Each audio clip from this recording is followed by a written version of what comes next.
Hey, this is Dave DeCamp from antiwar.com. This is anti-war news for Wednesday, November 8th, 2023.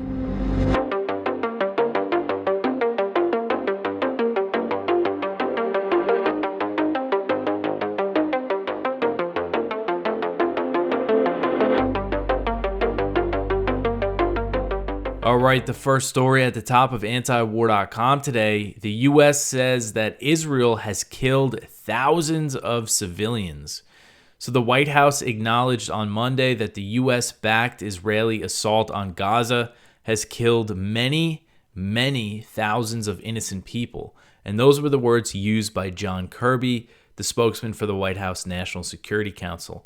And despite these numbers and this brutal war that's going on, the Biden administration continues to keep providing Israel with unconditional support. So if you remember a couple weeks ago, John Kirby said, he told reporters, look, Israel's going to keep killing innocent civilians. That's just a reality of this war. So it's no secret, and it's right out in the open for everybody to see online, the just horror of what's happening in Gaza. So Gaza's health ministry said on Tuesday that at least 10,328 Palestinians have been killed, including 4,237 children. Thousands more are missing and presumed to be under the rubble, which is really horrific to think about. Some of those people could be alive, some of them could be dead. So the Biden administration has cast doubt on the numbers coming from Gaza's health ministry, but they are acknowledging, they're not denying that civilians are being killed on a massive scale. Again, this is just 1 month. It's been just over a month since the October 7th Hamas attack on southern Israel that killed around 1,400 people. And since then, Israel has unleashed this brutal campaign on Gaza. So the Pentagon has also acknowledged that thousands of civilians have been killed, and the Pentagon was asked again on Tuesday, in light of these thousands of dead civilians, is there any sort of conditions, any sort of limits on how Israel can use the American-provided weapons that it is receiving?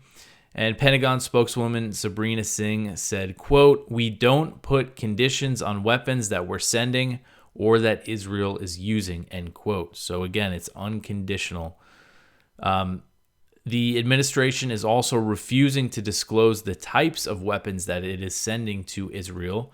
Kirby said in an October 23rd press briefing that the U.S. is shipping military equipment to Israel on a near daily basis, but they won't detail what Israel is receiving, Kirby said, for Israel's operational security, which doesn't really make a whole lot of sense. There's a report from The Intercept that points out that every time the Pentagon announces a new weapons package for Ukraine, they released a pretty detailed fact sheet that it's usually a few pages, and it details every type of weapon, the number of weapon systems, the number of ammunition rounds that the U.S. has sent to Ukraine up to this point. But with Israel, they're just not telling us. And Ukraine's fighting Russia, the largest nuclear armed power in the world, and Israel is fighting Hamas and just obliterating Gaza. What security concerns could they have about finding out what weapons Israel is using?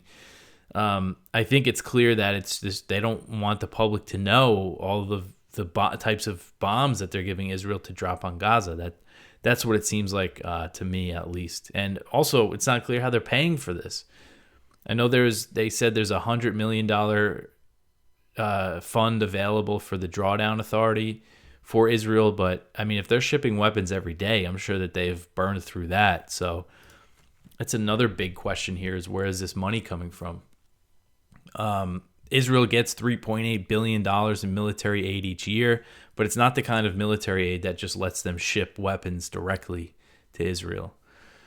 All right, so the next one here, Biden discusses potential 3-day pause with Netanyahu. So President Biden asked Israeli Prime Minister Benjamin Netanyahu to agree to pause Israel's assault on Gaza for 3 days to allow progress in Hamas releasing hostages. And this was reported by Axios on Tuesday, and this request was made in a phone call that took place on Monday.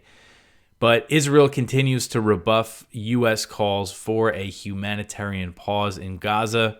On Tuesday, Israeli President Isaac Herzog spoke with Vice President Kamala Harris, and he said that there would be no kind of ceasefire without Hamas releasing all of its hostages first. So according to this Axios report, the U.S., Israel, and Qatar have been discussing a proposal that would involve Hamas releasing 10 to 15 hostages and then using the 3-day pause in fighting to verify the names of the remaining captives and then deliver a list and say, this is who we have. Israel has said that a total of 240 people were captured during the October 7th attack, although Hamas is saying that 60 are missing due to Israeli airstrikes. So far, Hamas has released 4 hostages and says that it's ready to release 12 more foreign nationals, but can't because of the Israeli bombardment. So in the call on Monday, Netanyahu told Biden that he did not trust Hamas's intentions and that he didn't believe they would agree to a deal regarding hostages. He's basically saying, we're not going to negotiate with them. And he's also worried that if Israel pauses its brutal assault for 3 days, it will lose international support. It doesn't have much international support as it is, but I think Netanyahu is probably concerned that thinking this is his chance. The U.S. is still backing me. I just got to keep going. Full steam ahead here. And again, while we have Biden suggesting things like this, the U.S. isn't using any of its leverage to get Israel to stop. That could change. Hopefully that changes. Soon enough. But I think that's a big part of Netanyahu's calculations is right now they're not forcing me to stop, so we're just going to keep going.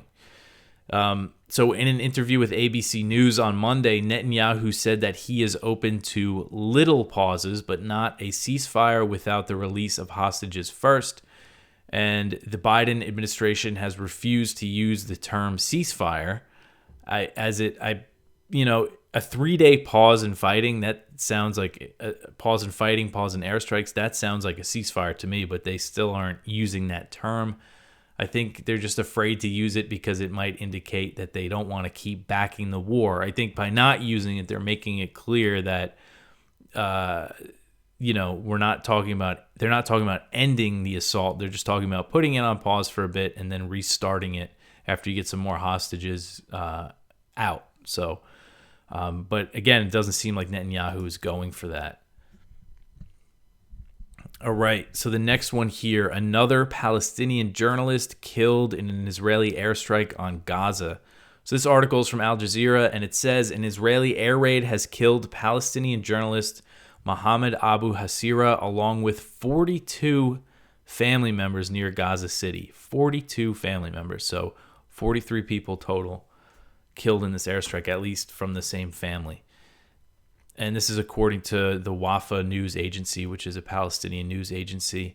The Israeli bombing targeted his house overnight between Sunday and Monday. The press service of Hamas said that Abu Hasira's body was recovered under the debris. He is one of at least 37 journalists that has been killed since October 7th, according to figures released by the press freedoms group Committee to Protect Journalists. So 32 of the journalists that have been killed were Palestinian in Gaza.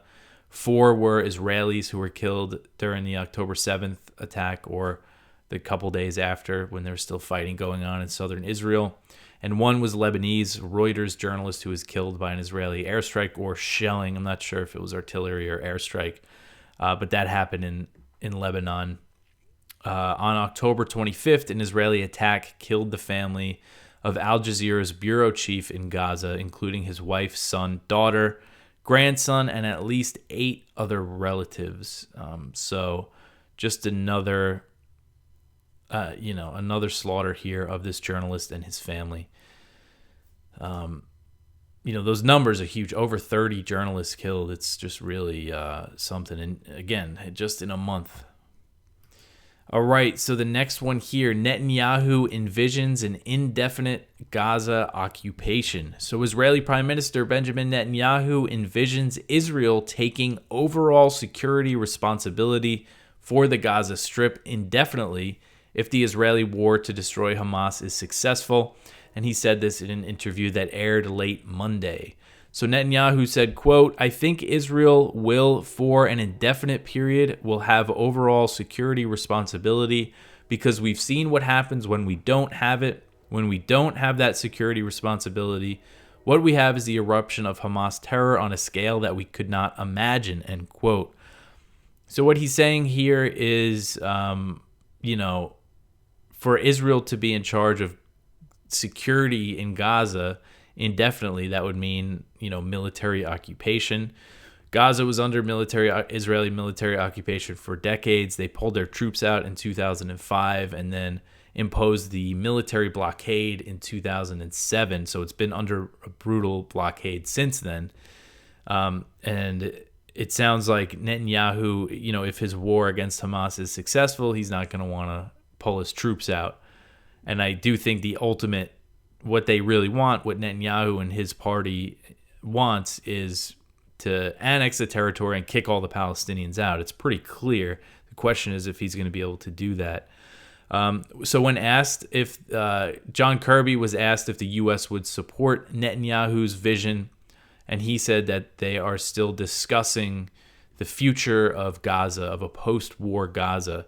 One thing he said is that the U.S. does not. The U.S. position is that Hamas cannot be in control of Gaza anymore. He said, quote, "What we support is that Hamas can't be in control of Gaza anymore. We can't go back to October 6th. We are having conversations with our Israeli counterparts about what governance in Gaza should look like post-conflict. And I don't believe that any solutions have been settled upon one way or the other," end quote. So U.S. officials have said, and Kirby has said, that they don't want Israel to occupy Gaza after this war. But realistically, they're not putting any conditions on their support for Israel. So I just can't, if Israel does end up occupying Gaza, I just can't imagine the U.S. stopping them from doing it. And so I covered the leak quite a bit that came from Israel's intelligence ministry. It was a document that they drafted that suggested cleansing Gaza of all of its Palestinians, of the entire population, which is approximately 2.3 million, by pushing them into Egypt. So that's something that they're considering. The big thing in the way of that is Egypt. Egypt is very strongly opposed to any sort of plan like that. The New York Times had a report on Sunday that said Israel has quietly been pushing other governments to support this idea. Well, this idea is a little different, to support the idea of transferring hundreds of thousands of Palestinians from Gaza into Egypt. And they're saying it would be a temporary measure to get them out of the way of the fighting, and then they could be let back in. But nobody is going for it because they don't believe that. They think if once they get these Palestinians out, they're not going to let them back in. I think right now they're focusing on the north, the area of Gaza that they've cut off from the rest of Gaza, where Gaza City is. I think this is part of their plan. Focus on the north first, and then the rest. All right. So the next one here, Russia says that the Israeli minister's nuke comment raises questions. So Russia's foreign ministry said Tuesday that an Israeli minister's comments about nuking Gaza raised questions about Israel's unofficial nuclear arsenal. So Israel's heritage minister Eliyahu made the comments on Sunday, saying that there are no innocent civilians in Gaza and that dropping nuclear weapons on the enclave is an option for Israel. So Israel is estimated to have somewhere between 90 and 300 nuclear warheads, but it does not acknowledge its arsenal. Eliyahu's comments appear to confirm that Israel has nuclear weapons, going against the Israeli government's policy of ambiguity on the issue. So Russian Foreign Ministry spokeswoman Maria Zakharova said, quote, "It raised a huge number of questions. The number one question is, did we hear an official declaration that Israel has nuclear weapons? Consequently, the next question that everyone had were, where are the international organizations? Where's the IAEA? Where are the inspectors?" End quote. So the IAEA is the International Atomic Energy Agency, the UN's nuclear watchdog. that is always complaining about Iran, and they inspect Iran's nuclear facilities, and Iran does not have a nuclear weapons program, but you never hear them talking about Israel, which has this secret nuclear weapons program. And Zakharova also asked where Israel has conducted nuclear tests, and she asked if the U.S. is behind all of this. And the U.S. also maintains a policy of ambiguity concerning Israel's nuclear weapons program. So in 2021, Axios reported that President Biden and then Israeli Prime Minister Naftali Bennett renewed a decades-old informal agreement on Israel's nukes. So every U.S. president since Nixon has agreed not to press Israel to sign the Non-Proliferation Treaty. And in return, Israel agrees not to declare its nuclear arsenal and operates the program covertly. So that's just kind of this understanding that the U.S. and Israel have. And the real reason, I think, for this arrangement is the fact that this ambiguity allows the U.S. to give aid to Israel, because under U.S. law, it is technically illegal to give aid to a nuclear armed state that is not a signatory to the Non-Proliferation Treaty. That is under foreign assistance laws. So technically, aid to Israel is illegal, but because the U.S. doesn't recognize their nuclear arsenal, they don't worry about it. And I linked to an article from Grant Smith there. This, he really focuses a lot on this stuff, and there's a lot of details that are interesting related to this nuclear program. So it's something, I think it is important to highlight with this minister's comments about nuking Gaza is this situation with Israel's nuclear weapons, because you never really hear about them very much, but you hear about, these Iranian nuclear weapons that don't exist. All right, so the next one here, Zelensky aide criticizes Western war fatigue. So we're getting out of the Israel-Gaza stuff. So a top aide to Zelensky has said the West needs to keep backing Ukraine's war with Russia, and he hit back at comments made by Italy's prime minister about growing war fatigue. So this is Meloni, the Italian prime minister. She made these comments last week while on the phone with Russian pranksters who she thought were African Union officials. She said, quote, "There is a lot of fatigue. I have to say the truth from all sides. We are near the moment in which everybody understands that we need a way out," end quote. Again, she's talking about the war in Ukraine. So Andriy Yermak, who is the head of Zelensky's office, claimed that the West would be less safe if it stopped fueling the proxy war. He said, quote, "Even if there are people who feel this fatigue, I'm sure they don't want to wake up in a world tomorrow where there will be less freedom and less security, and the consequences of this last for decades," end quote. So kind of using the narrative that if Russia isn't stopped in Ukraine, they're going to march into Poland, into Eastern Europe, which is just a whole lot of nonsense. And Yermak's pushback comes amid mounting signs that Ukraine will struggle to maintain the support it needs from the U.S. and NATO to keep the war going. A few things that I've covered recently was the NBC News report that said the U.S. has actually broached the idea of peace talks with Ukrainian officials after discouraging negotiations and the idea of a ceasefire throughout the conflict and actively working to block a peace deal at the very beginning of the war in March and April 2022. And then we had the Time magazine story saying that Zelensky was deluded into believing he can win, and they were quoting his close advisors. Ukraine's commander-in-chief, Valery Zaluzhny, acknowledged that the war is a stalemate, said there will likely be no breakthrough. Zelensky sort of rebuked that, claiming that it is not a stalemate. But I think it's pretty clear that they're not going to be able to make any significant gains. And then you have the situation in the U.S. President Biden still has not secured new funding to, Congress has not authorized new funding for the war in Ukraine. That's a whole nother thing. They're trying to get that $61 billion to keep this war going for another year, but members of Congress now are prioritizing Israel. They want to get $14 billion in military aid to Israel. So that's the priority. So things have definitely changed a lot in the U.S. When it comes to this war. All right, the next one here is a very strange story. Ukraine investigates birthday explosion that killed military aide.